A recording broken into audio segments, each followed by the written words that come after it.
Oi, gente amiga do canal Paz e Bem, da TV 247. Eu sou o Mauro Lopes. Este é o programa Faustino Teixeira, Paz e Bem, nosso encontro semanal com o teólogo Faustino Teixeira. Hoje, um dia muito especial. Esse programa está sendo transmitido ao vivo nesta quarta-feira, 29 de maio, às 5 horas da tarde, aqui pelo canal Paz e Bem. Vai ficar disponível para você assistir quando quiser. Você pode estar assistindo hoje, amanhã, depois, semana que vem, daqui a um ano, daqui a 10 anos. E ele estreia na TV 247 nesta terça-feira, às 8h30 da manhã.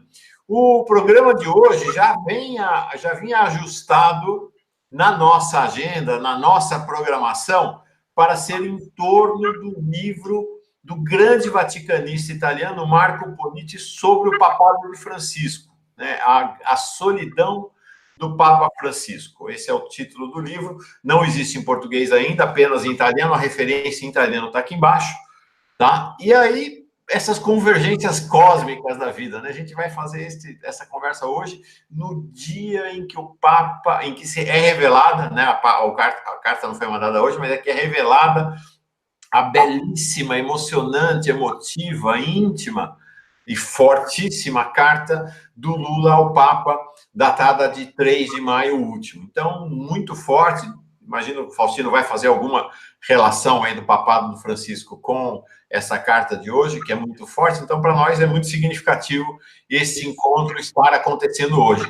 No canal aqui no Paz e Bem e na TV 247, tem uma versão muito bonita desta carta lida. Então, a carta lida é muito, né, ouvir é bem forte, né? E eu escrevi um artigo que está também no 247 e aqui no Paz e Bem, exatamente comentando sobre a carta, os seus bastidores. Então, mas o nosso mergulho hoje é especificamente sobre o livro do Marco Ponitti. Antes de mergulhar nisso, eu queria te falar uma coisa, porque, de fato, o Lula nos persegue, Faustino Teixeira. Uma maravilha. O Lula realmente presidente, mas que presente é você para esse Brasil? O Brasil inteiro ainda vai saber disso. A gente está conversando, nós fizemos nossos 2 últimos encontros com o Faustino sobre Grande Sertão Veredas. Aí o Lula manda uma carta para a abertura do 5º Salão do Livro Político, que está acontecendo em São Paulo agora, e do que é que ele vai falar? Do Grande Sertão Veredas. É impressionante. E impressionante esse mergulho do Lula, né? O mergulho do Lula. Assistiu o nosso programa de Canudos aqui, essa leitura. Eu vou ler, Faustino, e aí eu entrego para você. Aí chega e eu entrego para você. Olha o que o Lula escreveu, gente. Ler é ser livre. Bonito, né?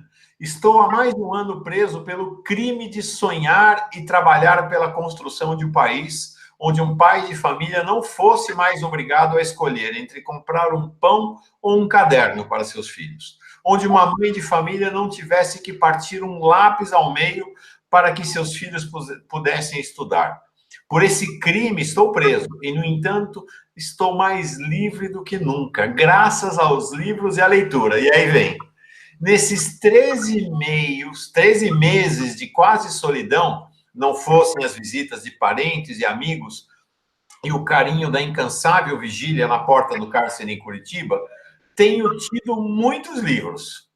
Cavalguei com Riobaldo e de Adorim pelas veredas do grande sertão de Guimarães Rosa. Que maravilha, Faustino. Boa tarde. Boa tarde. Eu também fiquei maravilhado ontem quando o meu filho, Pedro, me falou: pai, você viu a citação do Lula do Grande Sertão? E me passou por link. E eu fiquei realmente impressionado. E depois veio a carta do Papa ao Lula, né?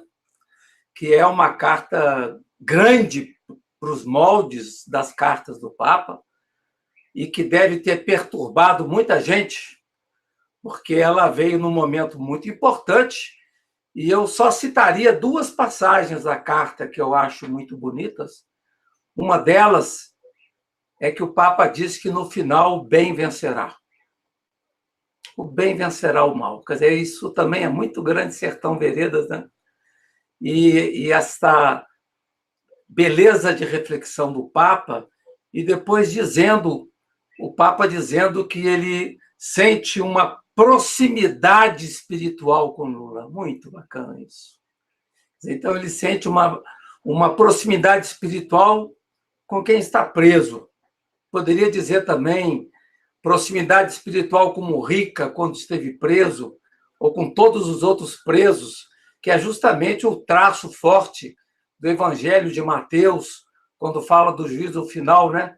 Estive preso e me visitaste. Essa imagem bonita do Papa Francisco de dizer da proximidade espiritual dele com o Papa, com Lula, e do encorajamento que ele faz ao Lula. E ainda pede, no final, para o Lula rezar para ele, como sempre faz. Realmente uma carta extremamente bonita, doce e comprometida, né? No momento em que o Lula se vê atacado por todos os lados, né? E defendido também por uma minoria abraâmica que é importante e fundamental. Nessa mesma frase em que o Papa escreve o bem vencerá, ele escreve também a verdade vencerá. Isso. É o título do livro do Lula. Eu tive a honra, o privilégio de editar esse livro. O livro que o Lula, com três longas entrevistas que ele concedeu um pouco antes de ser encarcerado, virou um livro. É fantástico o livro. O Lula mandou esse livro para o Papa. O embaixador Celso Amorim mandou para o Papa, e o Papa mandou. Foi o segundo dos 3 gestos fortes do Papa em relação ao Lula. O primeiro foi aquele envio do terço, em junho do ano passado. Depois o Papa mandou um bilhete no próprio livro, né? O Celso Amorim deu o livro, aí o Papa escreveu aqui aqui logo na abertura do livro, e aí o Celso Amorim falou, não, então esse aqui eu vou levar, te mando outro, e mandou outro livro para o Papa. Então, realmente, muito, muito forte. Quero saudar todo mundo que está chegando para a transmissão ao vivo agora. Já tem bastante gente aqui para essa conversa. O Glécio Tavares, amigo de muita luta comum. A Sandra Altava, todos mandando boa tarde. Maria Paula Leal, boa tarde, Mauro e Faustino. Boa tarde, presidente Lula. Terezinha Aparecida dos Santos também. O Sérgio Neres, de Goiânia. A Josi Negreiros. A Maria Lúcia, José Antônio Moreira, Maria Margarete Costa, Jussara Fernandes, Inês Brasque, José Viana, José Antônio Moreira, acho que eu já falei, Magda Campos Pinto, quem mais? A Namar Stutz, Damião Martins, Márcia Maldonado, boa tarde, a verdade vencerá, Florianópolis presente, é isso aí, a Clarice Mi, muita gente chegando, Raquel, Salmi, bom, não para de entrar gente nessa nossa roda de conversa. Então, o nosso tema hoje, e eu te devolvo, Faustino, para você dar início aos nossos trabalhos, à nossa conversa, à nossa aula, é o livro do Marco Politi, que é alguém não é conhecido aqui no Brasil, né, o Marco Politi? Pouco conhecido. Eu estou mostrando um livro aqui, esse é o livro do Marco Politi. Ele é pouco conhecido no Brasil, só tem um livro publicado no Brasil, foi publicado em 1996, que chama João Paulo II e a História Oculta de Nosso Tempo. Foi feito junto com Karl Bernstein. Depois, os outros livros de Politi só saíram publicados na Itália, eu não sei, não tenho ideia de outras línguas, né? E ele é um dos mais competentes vaticanistas italianos. Trabalhou por quase 20 anos no jornal La Repubblica e agora escreve no jornal Il Fatto Quotidiano. E uma das suas obras primeiras foi essa, publicada no Brasil, e agora, recentemente, nos últimos anos, ele publicou Giuseppe Ratzinger, Crise de um Papado, 2011, Francisco entre os Lobos, O Segredo de uma Revolução, La Terza, 2014, e agora A Solidão de Francisco, um Papa Profético, uma Igreja em Tempestade, La Terza, 2019. Então, essa editora La Terza de Bari é que tem acolhido os escritos do Marco Politi. Gente, o Marco Politi é muito importante. É pouco conhecido no Brasil, mas muito importante. Esse livro a que o Faustino nos referiu sobre o papado de João Paulo II, ele escreveu junto com o Karl Bernstein. Quem é o Karl Bernstein?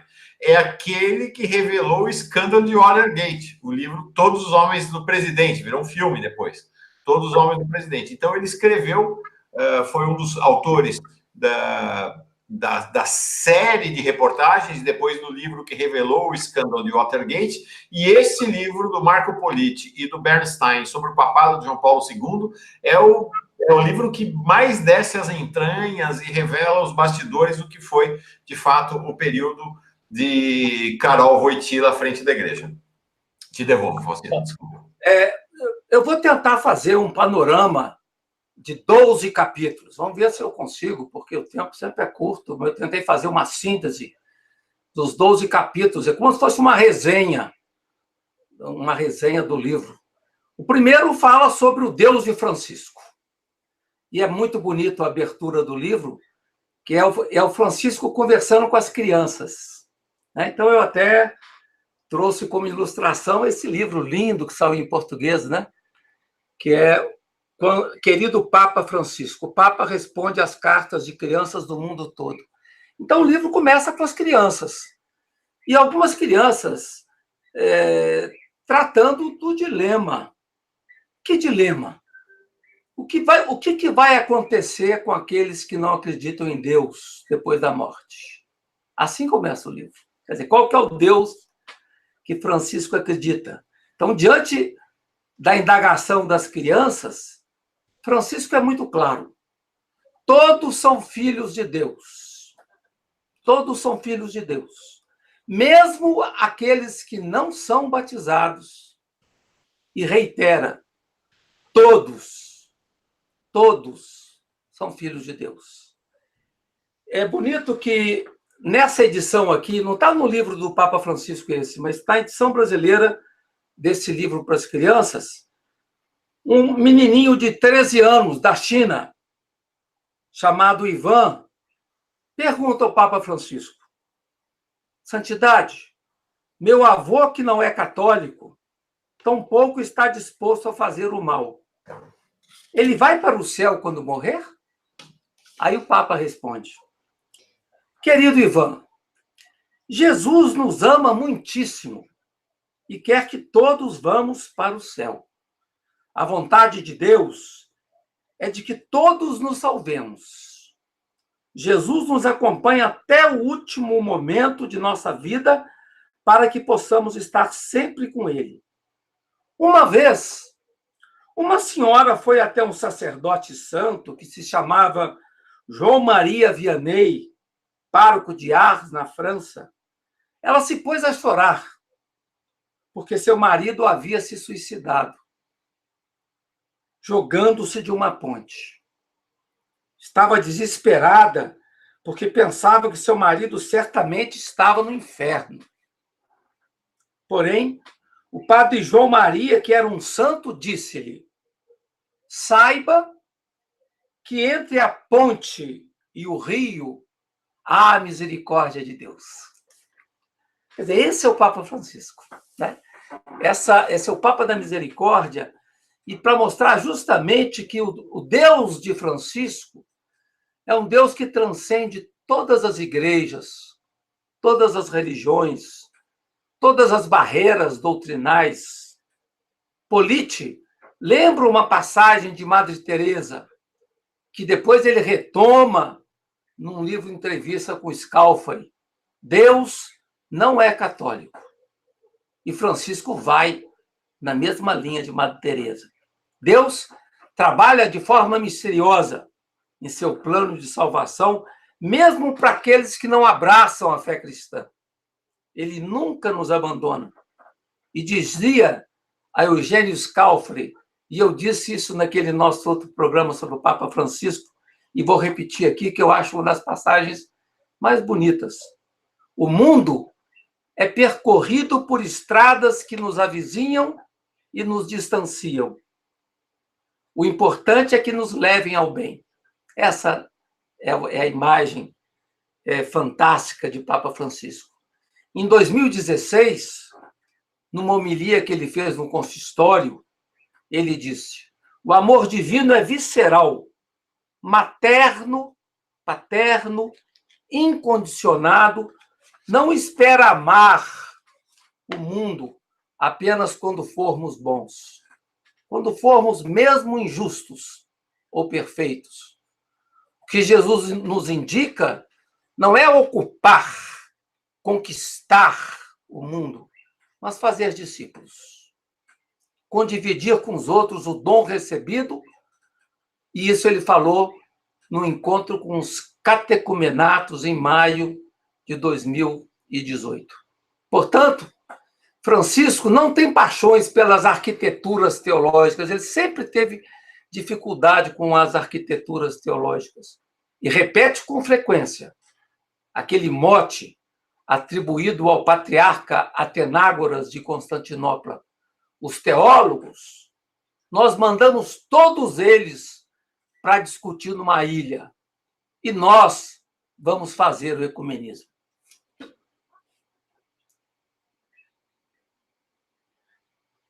É maravilhoso, e é uma surpresa, né? Porque ele retoma um pouco a tradição do João 23, né? Que foi um Papa da Misericórdia. Recorda, não? Ele retoma e atualiza, né? Essa ideia do Papa da Misericórdia, e ele aparece como foi João 23, né?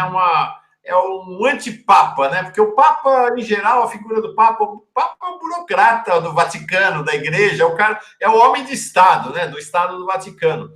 E aí, João 23 e agora Francisco se plantam ali como uma espécie de antipapa, né? Contra toda essa ideia do Papa como correia de transmissão da Igreja institucional, né?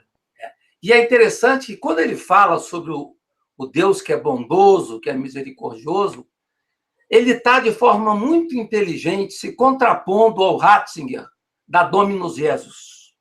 Eu vou até repetir aqui, a Dominus Jesus foi uma famigerada declaração do ano 2000 e que me aborreceu a mim, pessoalmente, muito fortemente, mas que aborreceu também a muitos teólogos importantes, como Walter Kaspers, né? que falava, por exemplo, o seguinte, a Dominus Jesus, no número 22. Se é verdade que os adeptos de outras religiões podem receber a graça divina, também é verdade que, objetivamente, se encontram numa situação gravemente deficitária se comparada com a daqueles que na Igreja têm a plenitude dos meios de salvação. E curioso que o cardeal Bertone, na época, que ele era secretário do Santo Ofício, do ex-Santo Ofício, ele dizia que o conteúdo dessa declaração Dominus Jesus, de 2000, obrigava a uma conformidade absoluta e irrevogável. E o Papa Francisco agora vai comendo pelas beiradas e mostrando uma forma de atuar, de construir pontes, que contradiz essa perspectiva tão fechada da Dominus Jesus. Por isso que os inimigos de Francisco, que é o tema do livro, né, não perdem ocasião para rebater continuamente esse traço de abertura do seu pontificado. Aliás, é uma sensibilidade que acompanha Bergoglio ou Francisco desde os tempos de Buenos Aires, essa sensibilidade ecumênica e essa sensibilidade interreligiosa. E, recentemente, na viagem que ele fez ao Egito, em 2017, ele colocou: para Deus é melhor não crer do que ser um falso crente ou ser um hipócrita. Então, essa imagem que passa Francisco para nós, que vai na contramão da Dominus Jesus. E ele se afirma não apenas como um antipapa na Itália, né, mas como papa que veio, como ele falou, né, na Praça São Pedro, é inesquecível essa fala dele, quando ele é anunciado, apresentado ao povo, né, como papa que foi buscado no fim do mundo, né? E do fim do mundo, então, vem um Papa da Misericórdia, retomando a dinâmica de João 23. E é curioso que nesse capítulo ainda, primeiro capítulo do livro, ele faz menção a talvez o maior problema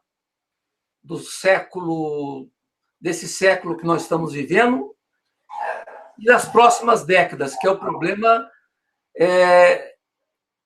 da desesperança, que é o problema da solidão, que é o problema da angústia fundamental. E ele dizia, né, o Politi, analisando no seu livro, que Francisco faz menção a esse problema da solidão. Cerca de 13,2% dos italianos não têm a quem recorrer em caso de dificuldade. 28% dos velhos dos Estados Unidos passa seu dia em solidão completa. Na Inglaterra, a metade dos que estão acima de 75 anos vive sozinha. Então, é um tema fortíssimo nesse tema da solidão. E a gente vê o Papa na solidão, nesse momento. Então, entramos no capítulo 2 do livro, que fala do antipapa na Itália. Em tempos de Francisco, a Itália vive momentos muito difíceis, assim como o Brasil, né? Com as mudanças do parlamento, em março de 2018, e a presença de dois partidos, o movimento Cinque Stelle, 5 Estrelas, e a Liga. O movimento 5 Estrelas, guiado por Luigi Di Maio, que é o partido que obteve 32% dos votos, o Cinque Stelle, né? Enquanto a Liga obteve 17% dos votos. Então, esses dois partidos fazem uma coligação e são partidos de direita. Então, há uma queda de 18% no Partido Democrático. E a Igreja e o mundo católico se dão conta que o eleitorado vai numa outra direção de Francisco. E essa é a realidade de uma realidade italiana, de um eleitorado que, recentemente, na Praça do Duomo de Milão, chegou mesmo até a aplaudir o Salvini no momento em que ele criticou o Papa Francisco. O Salvini, para quem não acompanha a política italiana, é alguém como o Bolsonaro na Itália, né? Ele é bem parecido com o Bolsonaro. Né? E é chamado também de capitão. Ele também é chamado de capitão. O resultado agora recente das eleições do Parlamento Europeu mostrou o fortalecimento dos partidos de extrema-direita no continente. É o caso da Europa das Nações e da Liberdade, que elegeu 58 parlamentares, que envolve o grupo da Marine Le Pen da França e Matteo Salvini da Itália, com forte discurso nacionalista, né, e que buscam o protagonismo dos embates mais duros que vão ser enfrentados pela União Europeia com respeito aos posicionamentos de esquerda. Na liderança do país, na Itália hoje, uma figura sombria, Matteo Salvini, ministro do Interior e secretário da Liga, segundo partido da nova coalizão do governo, como bandeira mais forte, a luta contra a invasão dos migrantes. Uma das coisas que me fazia muito mal quando eu morei na Itália, já morei 3 vezes na Itália, é que eles me chamavam de extracomunitário. Quer dizer, quem é de fora é extracomunitário. É um xenofobismo que impressiona, né?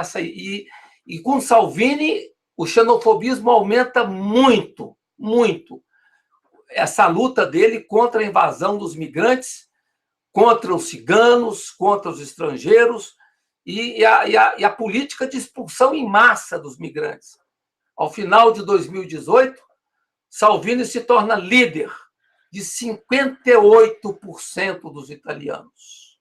Enquanto isso, Francisco, o Papa Francisco, sofre uma queda de popularidade entre os italianos. Se ele, em 2013, gozava de 88% de aprovação, 5 anos depois, cai para 71%, 72%. Quer dizer, uma popularidade que é ainda menor entre os jovens, abaixo de 25 anos, em torno de 55%. Isso é muito grave, isso é muito sério, né? Quer dizer, o Mediterrâneo vai se transformando num grande cemitério. Por isso que o Papa Francisco começa o seu pontificado em Lampedusa, que é justamente aquele espaço da Itália onde chegam os imigrantes no mar, né?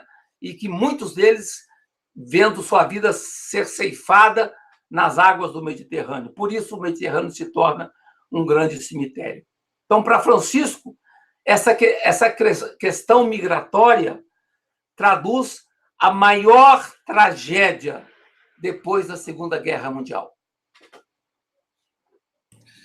Impressionante, né? Isso dá conta dessa solidão, né? Francisco vai sendo cercado por essas forças de extrema-direita ali na Europa e também com o distanciamento da igreja lá nos Estados Unidos também, né, Faustino? Justamente. Então, quer dizer, essa figura na Itália hoje, Salvini, as tensões entre Salvini e o Papa começaram em 2015.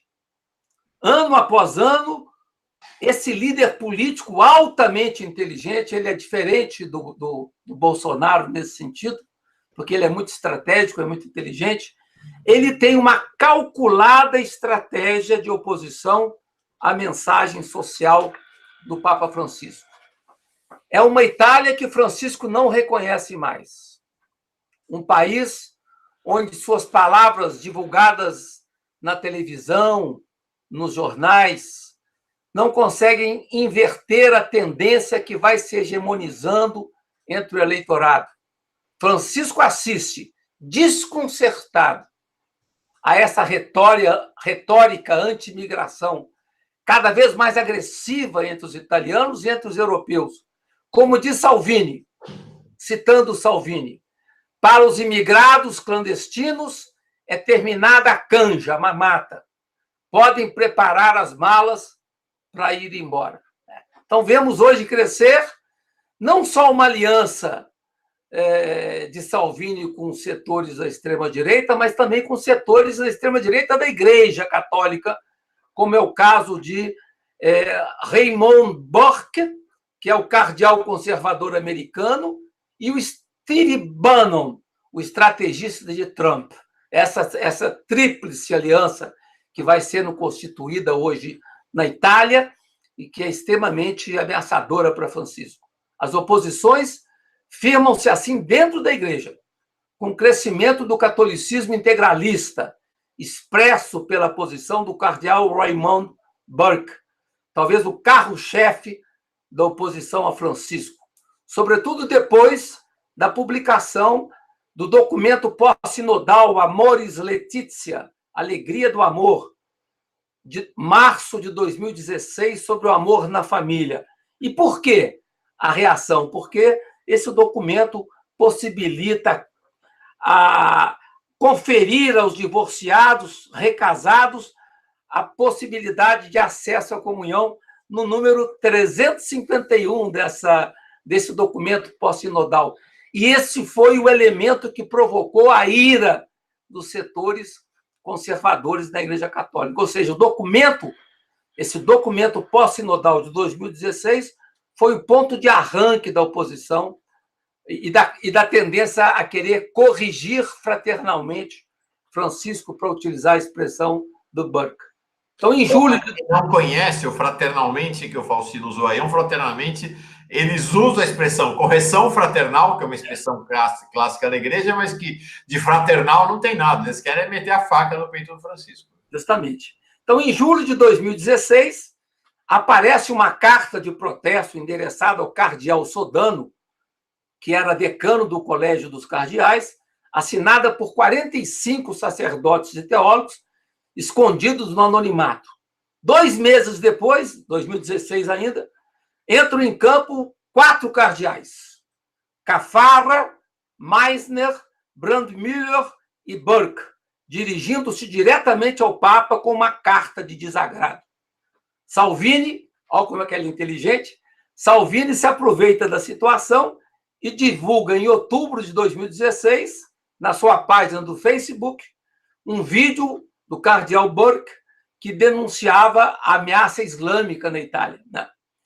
Então, Salvini deixa se fotografar com uma camiseta onde estava escrito: "O meu Papa é Bento". Quer dizer, aí começa a aparecer as estratégias. E aí começa a aparecer uma tensão muito interessante também entre dois meios de comunicação na Itália. De um lado, o jornal L'Avenir, da direita, e a família cristã da esquerda. Começa a ver a tensão expressa nos meios de comunicação.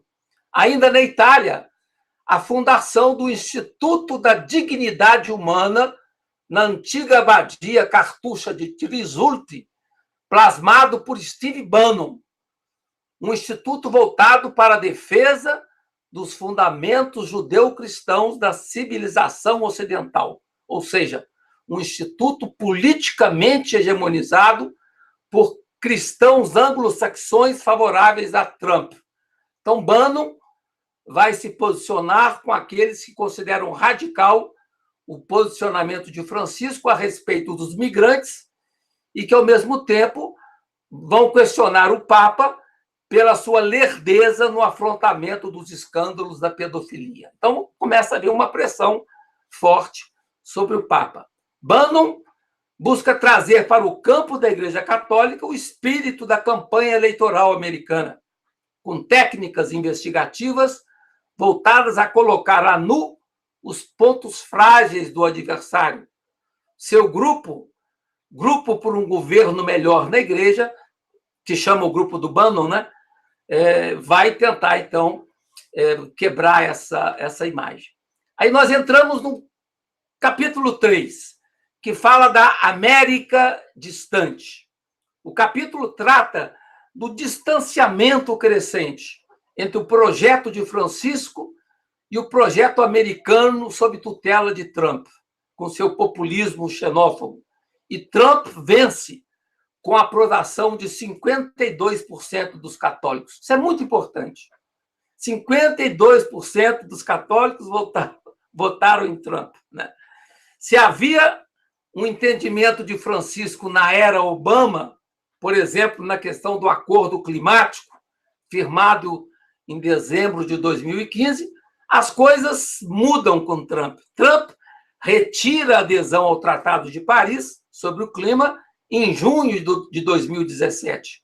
E, nesse momento, começa a convergir o fundamentalismo evangélico, forte nos Estados Unidos, com fundamentalismo católico. O Politi chamou isso de um ecumenismo do ódio, que vai crescendo nesse momento. Os tempos, então, são tempos de um etnicismo triunfalista, um etnicismo arrogante e um etnicismo vingativo. Esse cenário que o Faustino traz para nós, né, falando da Itália, da Europa e dos Estados Unidos, ele tem ecos, repercussões diretas aqui no Brasil. Aqui no Brasil a gente assiste igualmente uma aliança entre os fundamentalistas, entre a direita, a extrema-direita católica, com os fundamentalistas, a extrema-direita evangélica, né? O Rio de Janeiro é palco dessa aliança. É bom lembrar que o cardeal arcebispo do Rio de Janeiro, Dorani Tempesta, apoiou, por exemplo, o Marcelo Crivella no segundo turno das eleições para a prefeitura.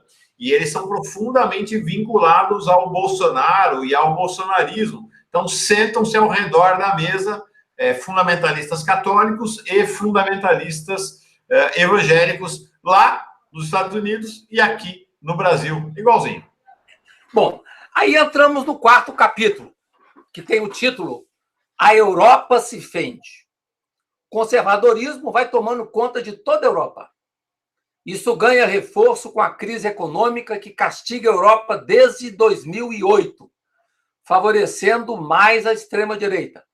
Aí ele cita dois casos. O caso da Polônia, que é simbólico, com a afirmação do Bloco Populista Clerical Nacional, o governo do Partido Nacional Conservador e xenófobo, sob a direção dos gêmeos Lech e Jarosław Kaczyński.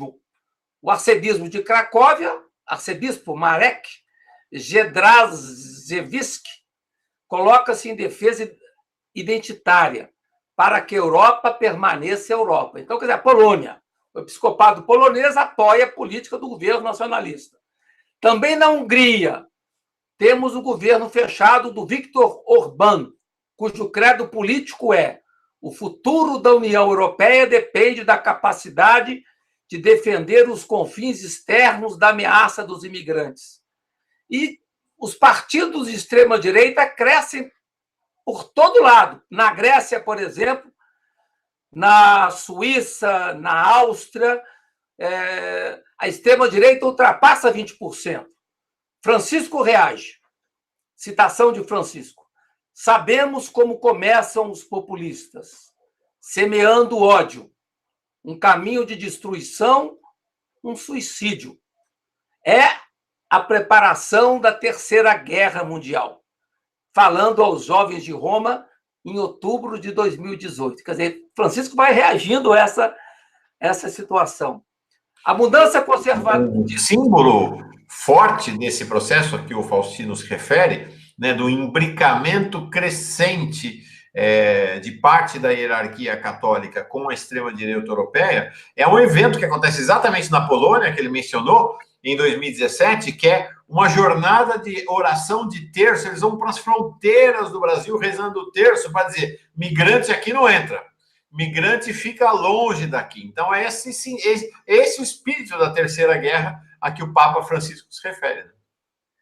É interessante que você falou aí do Rosário, e eu estou citando aqui, não um livro, mas um artigo que saiu publicado no Fato Cotidiano, publicado dia 20 de maio, que dia 20 de maio? Pouco tempo atrás, e que fala o seguinte: a onda de vaias contra Bergoglio, que é o Papa Francisco, foi ouvida, mas controlada, fazia parte do esquema.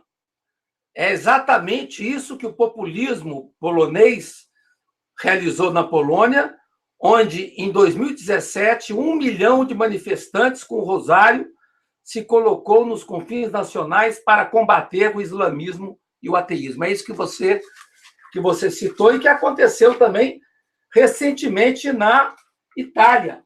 Também no Duomo de Milão, o Salvini pegou o rosário na mão, com a mão direita, e bradou o rosário também. Isso foi recentíssimo. Então, essa onda da afeição à religião como defesa da extrema-direita. Bom, aí o capítulo 5º, até que eu estou conseguindo ter objetividade, o capítulo 5º fala do 11 de setembro do pontificado. Qual que foi o 11 de setembro do pontificado? Momento difícil foi a viagem ao Chile, em janeiro de 2018, que se realizou num clima abrasado, difícil. Tudo em razão dos protestos dos grupos católicos e dos leigos contra o bispo Juan Barros, acusado de cumplicidade tácita ou silêncio nos casos de abusos sexuais. Francisco, no Chile, ele teve um certo equívoco de posicionamento ao falar de necessidade de provas. Quer dizer, ele não apoiou diretamente as manifestações. E, com isso, ele desiludiu muita gente. Então, ele teve que recuar. E já na viagem de retorno à Itália, do Chile, para Roma, quando ele, então, pede desculpas, dizendo que sua palavra não foi muito feliz, a das provas. Aí, em maio de 2018, ele vai convocar um representante para ir ao Chile verificar a situação. E, em maio de 2018, os bispos chilenos são convocados para o encontro no Vaticano, que vai ocorrer a partir do dia 15 de maio de 2018. E, ao final, o Papa entrega uma carta a cada um, onde vem denunciada a negligência dos bispos e dos superiores das ordens religiosas na negligência de escuta das vítimas. As conclusões do Papa foram duríssimas, indicando palavras como messianismo, elitismo, clericalismo. Aí vai começar essa questão da tolerância zero para a pedofilia.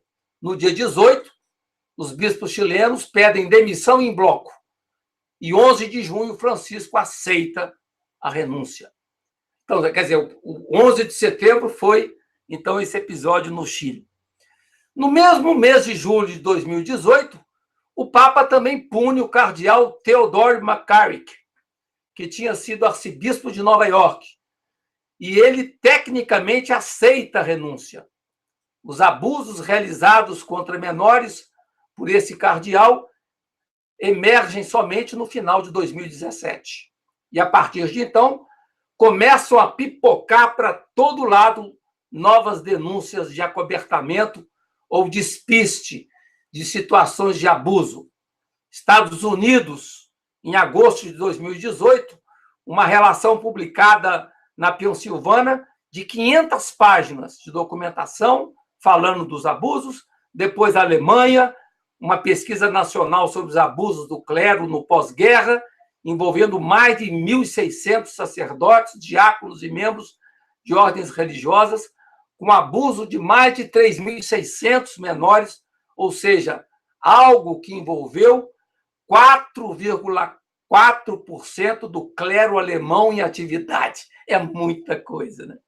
Há também o caso do cardeal Philippe Barbarin, arcebispo de Lyon, que por anos deixou de denunciar às autoridades os crimes cometidos por um padre de sua diocese, Bernard Preynat, que tinha abusado de 77 adolescentes. O Tribunal de Lyon condenou a 6 meses de prisão em 2019. Barbarin pediu sua demissão do cargo ao Papa. Então, são etapas de um caminho de tolerância zero, que começa a acontecer, de onde não se pode mais voltar. Mas, curiosamente, a gente tem que reconhecer que muitas das punições começaram pelos tribunais civis e não pelos tribunais eclesiásticos, o que é motivo de lamentação. Bom, muito interessante a estratégia que a direita e a extrema-direita católica usam.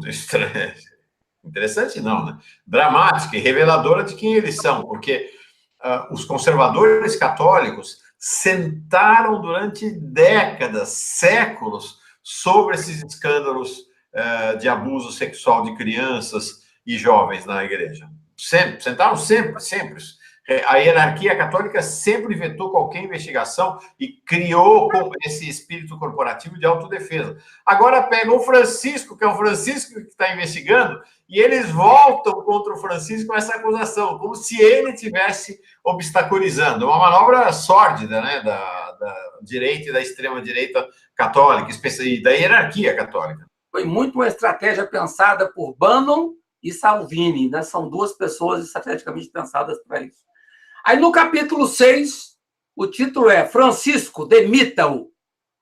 No famoso memorando de Carlo Maria Vigano, esse é um memorando importante, com um longo ato de acusa, assinala-se que o Vaticano tinha sido informado desde 2000 sobre a vida desordenada do bispo e depois cardeal Theodore McCarrick. O memorando mistura afirmações falsas e verdadeiras, mas seu efeito é forte, quase devastador. Uma das acusações feitas por Vigano ao Papa Francisco, na sua carta bomba de 2018, relaciona com o caso desse cardeal. Ele dizia que o pontífice Francisco silenciou a respeito do comportamento dele. Recentemente, depois de um longo silêncio, isso foi publicado no dia 29 de maio, né? Agora no IHU, né? Francisco se pronunciou dizendo que nunca soube de nada. Foi ontem isso, né? Foi ontem. Exatamente. Vigano faz parte do grupo que no Vaticano e no Episcopado Mundial defende a opção Bento. A opção Bento XVI, né? Numa clara nostalgia pelos momentos de doutrina mais rígida na Igreja. A iniciativa de Vigano é um ato político na guerra civil subterrânea que se processa contra o Papa Francisco desde 2014. Um bispo da África Ocidental se expressa privadamente assim, aí eu cito: esse Papa vive no pecado e é portador de um falso anúncio. Contra ele há resistências. Os verdadeiros bispos e cardeais o derrubarão. Então, você vê como é que aparecem as críticas. Francisco está consciente disso tudo. e confidencia a um jornalista católico: há um grupo de padres que rezam pela minha morte. Em missa celebrada em Santa Marta, Francisco evoca o silêncio de Jesus frente aos cães selvagens que o perseguem.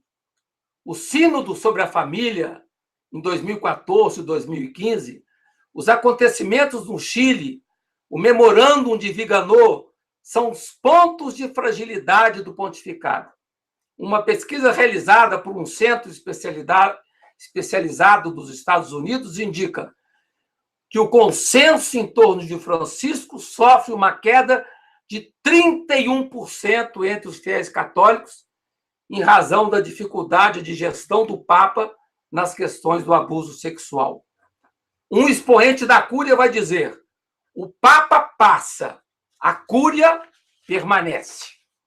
O amigo e cardeal de Francisco, o grande Walter Casper, vai dizer em outubro de 2015, no final do segundo sínodo sobre a família: o Papa está desiludido. A resistência dos conservadores é muito dura. Um dos tenazes resistentes ao Papa Francisco é o cardeal Müller, que eu não tinha falado dele ainda, que esteve aqui no Brasil em abril, foi ao Rio de Janeiro, lançou livro, foi ao Rio Grande do Sul. Quer dizer, foi impressionante como ninguém falou da visita do cardeal Müller ao Brasil. Eu falei muito. São Paulo também, recebido com o tapete vermelho em São Paulo também. Pois é. O cardeal Müller é um dos mais resistentes. Em 2 livros, rebate as teses mais arrojadas defendidas por Francisco, como, por exemplo, a tese que defende a comunhão para divorciados que se casam novamente. Dentre seus livros, um deles chama Permanecer na Verdade de Cristo e o outro se chama Matrimônio e Família. Lembro-me bem da passagem do cardeal Ratzinger, no livro dele, Rapporto sulla Fede, que em português saiu A Fé em Crise, de 1985, quando Ratzinger falava: hoje, o âmbito da teologia moral tornou-se o lugar principal das tensões entre magistério e teólogos. Isso em 85. E essa tensão hoje é entre o Papa e os cardeais. Olha que coisa mais impressionante. Como é que o Ratzinger, já em 85, antecipava uma tensão que iria acontecer com o Papa Francisco. O ano de 2017 revela um borbulhar de críticas contra Francisco, que não dão trégua. Por isso que nós ficamos impressionados. Aí tem aquela história do São José dormindo, que eu tinha contado na outra entrevista, né? Ele tem um São José dormindo no quarto dele, ele fala que todos os problemas que ele tem, ele anota no bilhetinho, põe debaixo do São José e espera que São José resolva. E ele dorme como uma pedra 6 horas por noite e não se preocupa com os problemas. É de uma vitalidade que impressiona, né? Então, esse cardeal Müller, que é o ex-prefeito da Congregação para a Doutrina da Fé, como diz Politi, o cardeal continua a desmontar em público a linha do pontífice. E nas viagens, como no Brasil, né? Ele é o líder da esquadra alemã na Cúria, cujos expoentes repetem o mantra: o Papa deveria ser garantidor da unidade e, entretanto, o Papa divide a Igreja. E Müller volta de novo à tona, depois de estar no Brasil em abril, ao ser entrevistado pelo jornal Corriere della Sera, no dia 28 de maio agora, ele fala que a Igreja erra ao não querer dialogar com Salvini. Diz ser um erro afirmar que Salvini não é cristão pelo fato de ser contra a imigração. Diz também ser uma bestialidade dizer que uma pessoa não é cristã uma vez sendo batizada e crismada. Sua defesa de Salvini bem justificada por ele defender as raízes cristãs da Europa. Isso me faz muito lembrar Bento XVI, né? Essa defesa da Europa cristã, né? Em sua recente entrevista, Müller assinala sua firme resistência a Spadaro, que é o grande homem de confiança de Francisco, diretor da Civiltà Católica, que é a revista dos jesuítas. Ele assinala sua resistência, então, a Spadaro, Müller, e diz: é absurdo que colaboradores do Papa, como Spadaro, ergam-se como juízes políticos. Quem autorizou isso? E, em determinado momento, conclui. Aqui, para mim, está uma chave importante para entender a estratégia dos opositores a Francisco. Aqui eu vou citar a frase do Müller. Eu nunca fui, nem sou, nem serei contra o Papa. Estou apenas preocupado com a direção que a situação tomou, por responsabilidade de alguns de seus conselheiros. Ou seja, a estratégia do Müller não é atacar o Papa, é atacar os conselheiros do Papa, entre os quais o Spadaro. É muito interessante. Reitera que não é líder de coisa nenhuma, Müller, mas que ele é um ortodoxo e que não entende o fato do Papa recusar receber laicistas e não receber Salvini. Acha estranho o Papa dialogar com regimes como a Venezuela e a China e não receber Salvini. Mesmo o cardeal de Milão, ex-cardeal de Milão, né, o Ângelo Scola, que foi um dos candidatos a Papa, que foi arcebispo de Milão, foi patriarca de Veneza, mesmo ele resiste à linha pastoral de Francisco. Ele é outro que tem grande dificuldade de aceitar a presença de divorciados recasados na vida eucarística. Então, você vê que é um campo que se amplia. Na verdade, diz Politi, deveremos esperar uma outra geração para ver as coisas mudarem. Uma outra geração para que entre em cena novos bispos, que não foram selecionados nem formados na longa estação wojtyliana e ratzingeriana. Quer dizer, são 30, quase 40 anos de formação de bispos, de escolha de bispos, e que nós estamos agora pagando o preço disso aí. Quer dizer, aqueles que estão resistindo a Francisco são aqueles que foram formados nesses dois momentos de pontificado anteriores. Em 2017, morrem dois grandes adversários de Francisco. Caffarra e Meissner morreram em 2017. Depois dessas mortes, o cardeal Müller torna-se um dos líderes mais aguçados de oposição a Francisco. Diz ele, não é católico acreditar que o Papa seja uma pessoa que recebe a revelação diretamente do Espírito Santo. Aí ele faz um famoso manifesto sobre a fé, que saiu publicado no Brasil, divulgado no Brasil, denunciando a sempre mais difusa confusão no ensinamento doutrinal do cristianismo. Isso aconteceu em fevereiro de 2019. E entra novamente em cena, justamente no 6º aniversário da renúncia do Papa Bento XVI. Em agosto de 2018, mais uma tirada do ex-núncio Viganò, com uma intimação a Francisco. Francisco, demita-se! Vai falar o Viganò. Um ato político, né? Aqueles que sustentam o Papa Francisco indicam que, para além do fronte eclesial, há um fronte de resistência político-econômica também. Quer dizer, o Papa Francisco está sofrendo os ataques do fronte eclesial e do fronte econômico-político, né?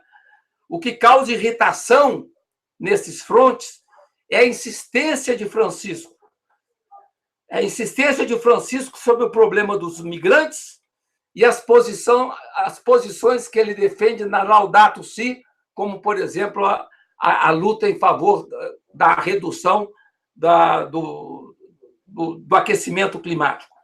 O Papa experimenta a violência da guerra civil dentro da Igreja.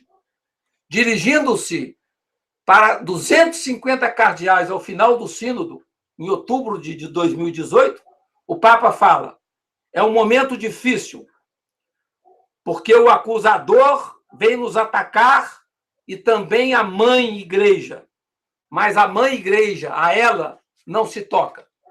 Há uma fossa entre a política da tolerância zero seguida por Francisco e a resistência passiva que atua na periferia do mundo católico, onde não se pretende revelar o poço problemático dos abusos ocorridos e em curso. Há um caso que eu quero citar aqui, que eu achei muito bonito, sobre essa situação do abuso sexual de uma sobrevivente africana. E ela fala o seguinte: desde a idade de 15 anos, eu tive relações sexuais com o padre. Durou 13 anos. Eu fiquei grávida 3 vezes. E 3 vezes o padre me obrigou a abortar. E toda vez que eu refutava de ter relações, ele me batia. Então, quer dizer, esses casos como esses são tantos e tantos que vão aparecendo, mostrando justamente a situação dos abusos sexuais dentro da igreja.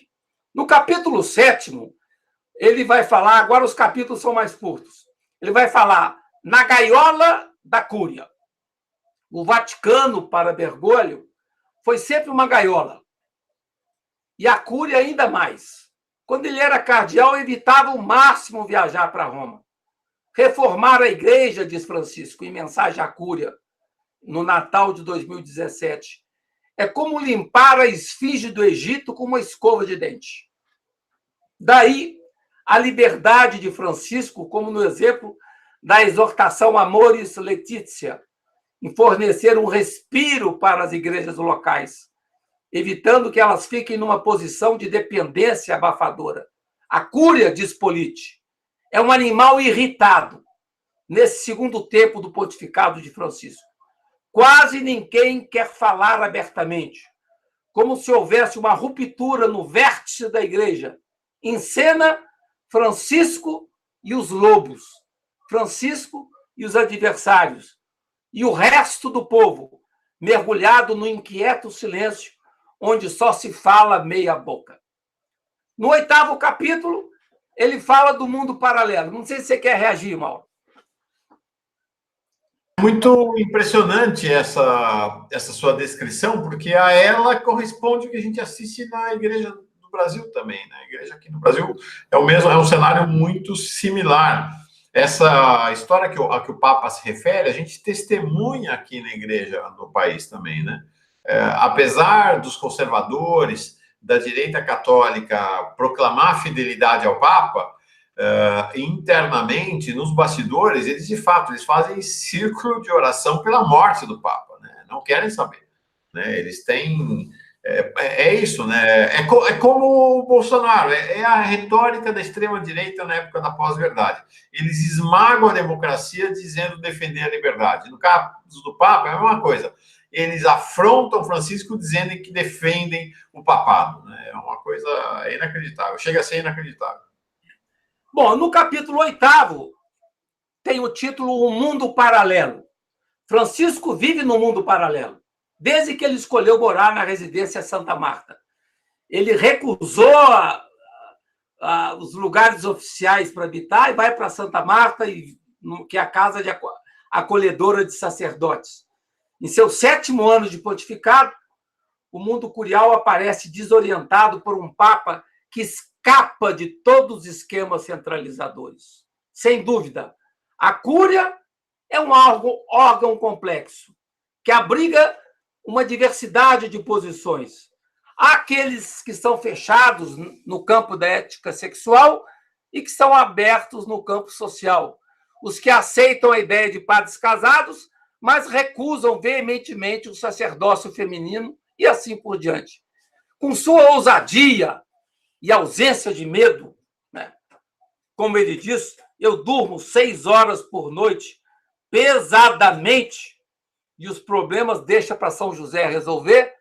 Com sua ousadia e coragem, Francisco avança, diz ele, diz o Politi, trata-se de reanimar uma igreja aburguesada, de uma igreja intimidada, que por decênios sentiu-se como numa cidadezinha assediada pela sociedade contemporânea. Na visão do cardeal Caspers, O Papa Bento XVI era um platônico e Francisco é um carismático, um combatente solitário que não nutre grandes expectativas nos confrontos da estrutura institucional. A reforma da Cúria, que é o grande objetivo de Francisco, que está sendo levada adiante pelo Conselho de Cardeais, dos 9 cardeais, vai ficar pronta mais ou menos em 220. Não vai ter coisa que vem por aí, né? Vale também lembrar o legado deixado por Francisco. Vai ficar pronta ano que vem, né? 2020. 2020, é. Tá. E outro legado importante dele, além da reforma da Cúria, a reforma do Sínodo. Quer dizer, um método novo de trabalho conciliar para além do absolutismo papal. Trata-se de um pequeno concílio, o Sínodo, a ser reunido a cada 3 anos, sob a liderança do Papa. E isso está na Constituição Apostólica Episcopalis Communio de setembro de 2018, com a intenção de associar os bispos no governo da Igreja Universal. Sua ideia qual é? O papado não está acima da Igreja, mas o papado está dentro da Igreja no colégio episcopal. Capítulo 9. Profeta do caos global. Francisco vai a campo em Roma para responder às demandas dos desocupados, desempregados. Ele, inclusive, vai fazer uma série de reformas de banheiros para os pobres, de local para os pobres passarem sua roupa, lavar sua roupa, e vai fazer uma revolução no campo. Isso vai irritar também a Cúria Romana. Diversos prelados italianos torcem o nariz com algumas iniciativas tomadas por Francisco, como as duchas públicas, as lava-roupas disponibilizadas aos pobres. Isso numa Itália esmagada pela crise econômica. Um país com mais de 5 milhões de pessoas em estado de pobreza, 3 milhões de pessoas absolutamente sós e 32% de ocupação juvenil. Isso na Itália. Faça ideia ao Brasil, né? Francisco, então, lança seu grito. Não há como ser cristão e ignorar a injustiça no mundo. Daí a sua preocupação de manter encontros periódicos com os movimentos populares, que é uma tradição no seu pontificado, sendo que o primeiro e o terceiro ocorreram em Roma, no Vaticano, e o segundo na cidade de Santa Cruz de la Sierra, na Bolívia. Seu adentrar-se também na temática ecológica. E curioso que o Marco Politi cita explicitamente o Leonardo Boff como sendo um colaborador da Laudato Si. No capítulo 10º, que é o penúltimo, Francisco fala da fuga das mulheres, da dispersão das mulheres, a queda catastrófica das mulheres na igreja. Diz Politi, entre 2000 e 2016, o número de mulheres ativas nas ordens religiosas sofreu uma queda de quase 150 mil pessoas, de 800 mil para 659 mil. Um fenômeno alarmante. Inconcebível, diz o Politi, ver mulheres com doutorado em teologia sendo obrigadas a cozinhar e lavar pratos dos religiosos. O jornal L'Osservatore Romano divulga uma pesquisa interessante chamada Mulheres, Igreja e Mundo. Francisco fala sobre o tema na sua exortação Evangelii Gaudium, de novembro de 2013, mostrando a importância de conceder legítimo direito às mulheres na igreja. E vem começando a nomear mulheres para organismos vaticanos, como agora foram nomeadas mulheres para o sínodo que vai acontecer sobre a Amazônia. Um problema que tem preocupado o Vaticano, a desafeição da fé entre as mulheres. Só 14% das meninas nascidas em torno de 1990 assinalava dar importância à religião, a pouca atração que a igreja vai tendo para as meninas.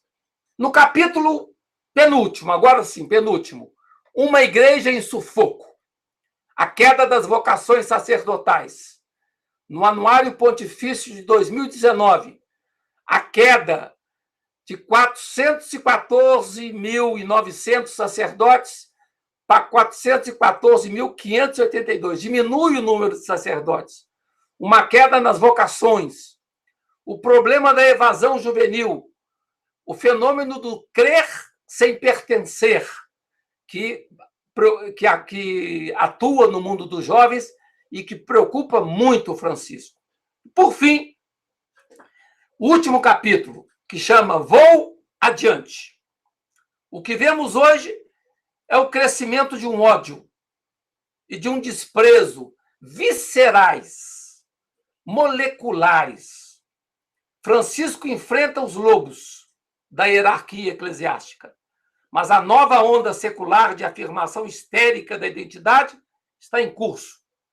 Francisco é alguém calejado pelo trabalho interior, daí a espiritualidade. Quer dizer, ele tem força porque ele é calejado na espiritualidade, ele tem força para enfrentar as adversidades, porque ele desenvolveu esse trabalho interior ao longo de anos de psicanálise. Também não sei se você sabia, mas ele fez muitos anos de psicanálise. E conta para ele também a alegria. O que vale para ele é a alegria e não as lamúrias. Ele afixou na porta do seu quarto em Santa Marta o seguinte lembrete: proibido lamentar-se. Está lá na porta do quarto do Papa. Nesse segundo tempo, então, do seu pontificado, continua-se a mover com energia, apesar de ter mais de 80 anos, avançando sem temor para além das fronteiras da Igreja. É o que se vê, por exemplo, nos seus gestos no campo do diálogo interreligioso. Hoje, eu conversava com uma amiga minha de Belo Horizonte, que vai fazer doutorado na França, e ela me dizia que hoje se fala na França não em diálogo interreligioso, mas diálogo interconvicções. Eu achei linda essa expressão. Diálogo interconvicções, ou seja, porque aí você envolve os ateus, os agnósticos e os sem religião. Não tem que ser só diálogo interreligioso, tem que ser diálogo interconvicções. Aqueles que têm convicção religiosa e aqueles que não têm convicção religiosa, mas têm outras convicções que são também importantes. Então, toda essa abertura interreligiosa que eu falei bastante naquela nossa outra entrevista. Para Francisco, não há um mundo a conquistar, né? Mas a convocação ao discernimento, de ser capaz de acolher as sementes de Deus que estão presentes nesse mundo. Daí a questão fundamental da agenda do Papa nesse ano de 2019, que vai ser o Sínodo sobre a Amazônia. Nós vamos ter um encontro específico com o Mauro sobre o Sínodo da Amazônia, onde nós vamos trazer um pouco as ideias do Dom Erwin Kreutler, que tem trabalhado muito em favor desse sínodo. Finalizando, apesar de todas as suas iniciativas em favor do diálogo, Francisco permanece só, mas não se desencoraja, confia em Deus. Como João 23, não acredita nos profetas da desventura. É um Papa, então, que desestabiliza e que desorienta. Maravilha! Dessa vez passamos até um pouquinho do tempo, mas, muito impressionante. Acho que um resumo resumorum desse livro, né? O Faustino trouxe para nós de maneira super breve, menos de uma hora, o resumo desse livraço do Marco Politi, que traz um retrato, Faustino, as suas palavras vão trazendo para nós um retrato muito realista, duro, do papado de Francisco, no sentido de apontar claramente, não tem tom rosa, não. Ele está falando, Papa, la solitudine de Francesco, a solidão de Francisco, né? Um Papa cercado por uma hierarquia inclemente que quer destruí-lo, que quer destruir o seu papado, que está rebelada contra ele. E esta hierarquia domina a máquina da igreja em todo o planeta. E como você falou, agora sabe o que o Papa faz? Ele olha lá a soleira da porta dele, aqui não tem lamentação, ele vai em frente, né? Acho que essa ideia, né, que a gente viu aqui em Dom Helder Câmara, viu em Dom Paulo Evaristo Arnes, Dom Pedro Casaldáliga, não importa nada, porque eles estão profundamente enraizados na sua espiritualidade, né, Faustino? A gente fala que a filosofia do Papa é o quenefreguismo. Quenefrega, se fala na Itália. Que importa-me lá? Quer dizer, ele vai para frente, né? Os cães ladram e a caravana passa. Isso aqui eu acho que é a beleza. Eu acho que nós temos que rezar muito e temos que apoiar muito a Francisco para que ele consiga fazer pelo menos o mínimo possível nas reformas que farão tão bem a Igreja Católica. O Papa Francisco não é um Papa da Igreja Católica. O Papa Francisco é um Papa da humanidade. A gente conversa, nós católicos, no interior da Igreja, que o Papa é mais amado pelos ateus, é mais amado fora da Igreja do que dentro da Igreja. Porque o Papa é o Papa interconviccional, né? Ele é o Papa que abraça e que é abraçado por gente de todas as convicções. Eu estou vendo aqui, Faustino, no chat aqui, as pessoas passando, as pessoas dizendo: não sou católico, sou espírita, sou ateu, sou de tudo quanto é lugar. E adoro, amo o Papa Francisco, né? Ele conseguiu ultrapassar as fronteiras institucionais da religião católica e de todas as religiões. Né? Agora, de fato, você tocou no eixo da questão. O Marco Politi é um vaticanista muito pessimista. Ele coloca realmente as coisas a nu. Todos os livros dele são muito marcados por essa visão. E é uma pena que no Brasil nós não tenhamos editoras que possam ter a coragem, né, de publicar os seus livros, porque eles são tão fundamentais para a gente poder ter uma ideia da conjuntura que marca a Igreja no momento atual. Quero encerrar trazendo aquilo com que Faustino abriu nossos trabalhos hoje. O trecho da carta do Papa Francisco a Lula, carta de 3 de maio, que veio revelada hoje, na qual o Papa Francisco diz: calma lá, o bem vencerá o mal. É com esta convicção que a gente caminha. Não pode não ser hoje, pode não ser amanhã, pode não ser depois de amanhã, pode ser para os nossos filhos, para os nossos netos, mas caminhar nessa convicção arraigada de que o bem vencerá o mal, que a verdade vencerá, que o amor vencerá, né, Faustino? Paz e bem. Paz e bem. Valeu, gente. Valeu. A gente se encontra na próxima quarta-feira de novo com Faustino Teixeira. Paz e bem. Deixa eu avisar aqui qual é o tema e já me despeço de todo mundo. Na próxima quarta-feira, a nossa conversa será as malhas da hospitalidade. Vamos falar de hospitalidade, espiritualidade da hospitalidade. Vai ser fantástico, com certeza. Paz e bem, gente. Paz e bem.